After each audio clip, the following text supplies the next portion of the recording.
Desalcemos nuestro canto con viva emoción y del mundo a la paz ostentemos nuestro invicto glorioso pendón.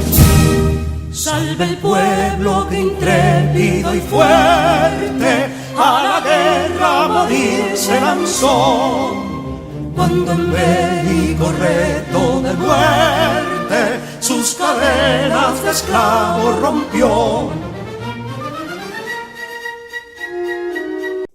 Amigos y amigas de Patria para Siempre y Patria para Todos,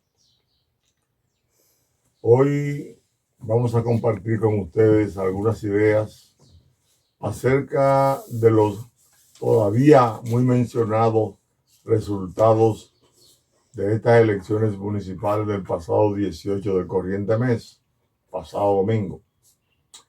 Pero antes quiero hacerle una aclaración a ustedes, que a lo mejor se van a hacer la misma pregunta que me han hecho otras personas de manera directa en los lugares que me encuentro. Por ejemplo, me han preguntado que por qué nosotros usamos dos uniformes, uno negro y otro blanco con esta gorra de distintos colores. Les respondemos siempre que el uniforme negro es para recordar las batallas de la patria, desde la independencia hasta la revolución constitucionalista. ¿Por qué? Porque detrás de toda coyuntura política de un pueblo, generalmente hay episodios de guerra que lo han precedido y lo han condicionado a ser de más calidad o de menor calidad. En este caso nosotros de más calidad. Siempre tenemos que ver la política y la vida social y económica de este país como resultado de grandes sacrificios armados que se dieron en el periodo de la independencia, en el periodo de la restauración, en la lucha contra la tiranía de Lili, contra la invasión norteamericana de 1916, contra la dictadura de Trujillo, y luego en el 1965 también se dio esa guerra, esa revolución patria, pero fue precedida de tres acontecimientos armados importantes, que fue la invasión del 14 de junio de 1959 para derrocar la tiranía trujillista, que fue posteriormente la eliminación de Trujillo el 30 de mayo de 1961 y también el levantamiento de Manolo Tavares Justo y su grupo de jóvenes revolucionarios guerrilleros que fueron ultimados todos o en su mayoría en diciembre de 1963. Entonces, a veces la gente, las nuevas generaciones no saben que detrás de la paz política que llevamos hoy, detrás del desarrollo que hay, detrás de todas estas circunstancias que se han dado, hay una guerra, hay un sacrificio, hay sangre, hay muertos.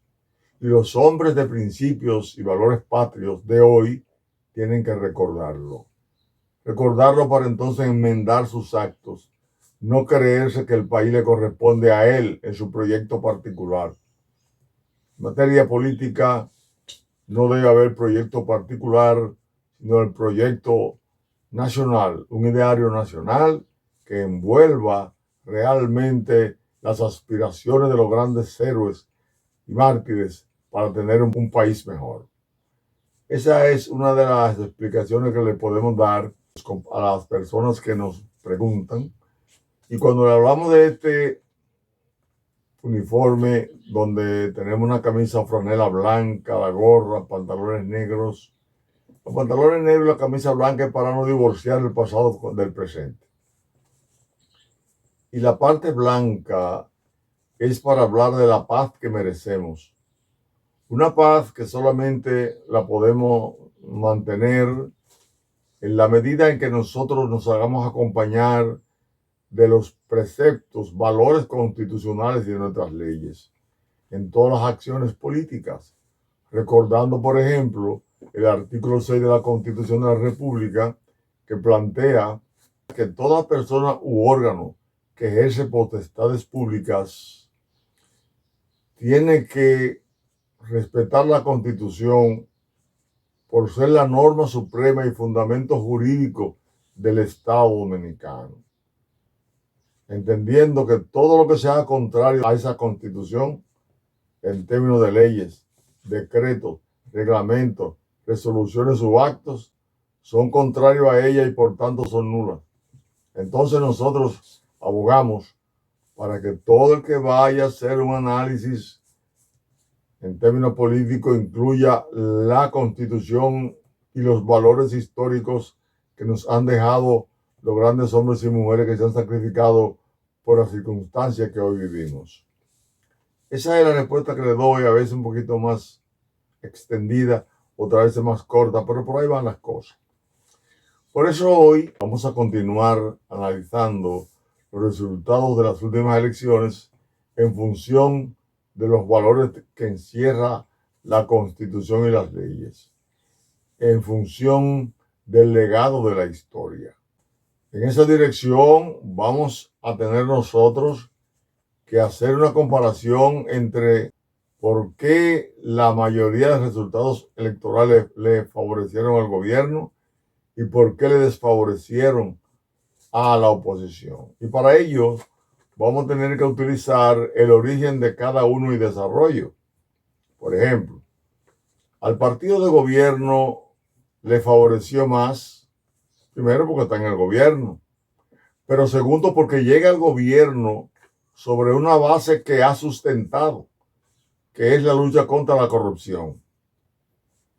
El gobierno, de una manera u otra, le da seguimiento al desarrollo de la lucha contra la corrupción que se comenzó en el año de 1965. Siempre nosotros recordamos la declaración del coronel Camaño el 24 de mayo de 1965 y publicada el 25 de mayo en el periódico La Nación en un titular que decía: revolución se debió a la corrupción. Los militares constitucionalistas y combatientes de abril de 65 civiles hemos tratado de darle continuidad, coherencia, sistematizar la lucha contra la corrupción para que no muera. Porque si esa fue una de las razones fundamentales de la revolución, amén, de que se planteaba reponer al profesor Juan Bosch, pero no se pudo, de que se pudo reinstalar la Constitución del 63, pero no se pudo. Sí se podía, entendemos nosotros, y se puede seguir luchando siempre en contra de la corrupción y la impunidad. Y eso hemos hecho. El Partido Revolucionario Moderno,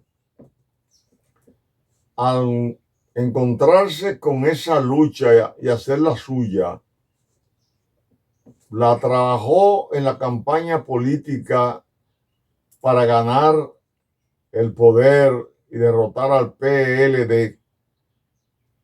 Pero el Partido Revolucionario Moderno, en la cabeza de su presidente Luis Abinader, le ha dado continuidad no solamente a que llegó en base a la propaganda contra la corrupción, sino que llegó para aplicar la lucha contra la corrupción. Y se hace evidente esto cuando vemos gente presa, gente que está siendo judicializada, que sus casos están ahí todavía, que se están discutiendo, que hay gente del gobierno que ha cometido actos de corrupción, que están separados de los cargos, y se entiende con una visión de proyección y la intencionalidad que se manifiesta que se va a continuar esa lucha. Ahora, ¿por qué el PRM conserva en el gobierno una unidad? A nuestro juicio, una unidad que le ha dado poder interno, donde la ley del Tao, como dice Sun Tzu en el arte de la guerra, que es la moral que representa al quien dirige, porque le da cumplimiento a los propósitos que ha perseguido el conglomerado que lo sigue. Eso se ha dado de mayor o menor medida en este gobierno, y eso hay que reconocerlo, como reconocemos también que la ventaja que le lleva el PRM ahora mismo a los demás partidos es que el PRM viene de asimilar las incongruencias y lo dañino que fue la división que se dieron en el PRD desde muy temprano. Cuando el acuerdo de Santiago se da, entonces se rompe y se divide el PRD y surge el PLD. El PRD se queda en el poder y logra llevar a Antonio Guzmán al poder, pero hay un germen de división interno representado entre Antonio Guzmán y Salvador Jorge Blanco. Ese germen de división provocó que don Antonio Guzmán se diera un disparo en la sien, se suicidara por esa lucha que llevaban y los efectos que podía tener el hecho de que en su gobierno se cometieron algunos actos de corrupción y Jorge Blanco hablaba de llevarlo a la cárcel dentro del mismo partido. El mismo partido se divide luego cuando Salvador Jorge Blanco y hay una separación de Magluta, Jorge Blanco, Peña Gómez, y termina Jorge Blanco perdiendo de Balaguer por no haberle contado los votos a Jacobo Magluta, que tenía decenas de votos observados, un plan que se hizo para que perdiera las elecciones en principio y se pudiera declarar a Balaguer ganador sin contar los votos observados. Ocurre entonces que gana Balaguer, pero cae preso Salvador Jorge Blanco, se va destruyendo, se va minando la división interna del PRD. Y ocurre entonces que el PRD, todavía en el 94, cuando Peña Gómez ganó, pero le hicieron trampa del Partido Reformista y obligan a que Balaguer dure 2 años en el poder porque no pudieron llegar a acuerdos 2 y 2, 2 años Peña Gómez, 2 años Balaguer. Pero cuando termina el 96, que Balaguer va a entregar el poder, Balaguer provoca que el PLD y el PRD no se unan. Balaguer lo que hace es que hace una alianza con el PLD y le pasa la antorcha al PLD para que el PLD defendiera a la oligarquía que él representó y que no fue castigada nunca esa oligarquía.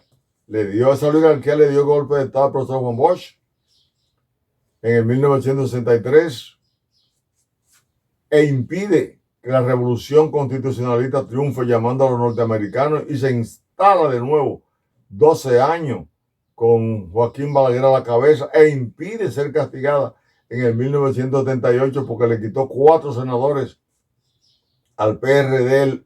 Los senadores entonces era que nombraban los jueces, el Senado era que los nombraba y como el Senado era mayoría, llega Antonio Guzmán al poder, pero quien nombró a los jueces es Balaguer. Entonces no pudo haber castigo contra el crimen y la corrupción de los gobiernos de Joaquín Balaguer. Se la jugó Joaquín Balaguer, dejó al PLD en el poder, pero el PLD no asume la política de Estado de Juan Bosch de 1963, sino que continúa la política balaguerista de darle oportunidad a muchos de sus miembros para que se conviertan en ricos, en nuevos ricos. Bueno, y eso provocó finalmente, saltando algunas cosas, que el PLD terminara dividido.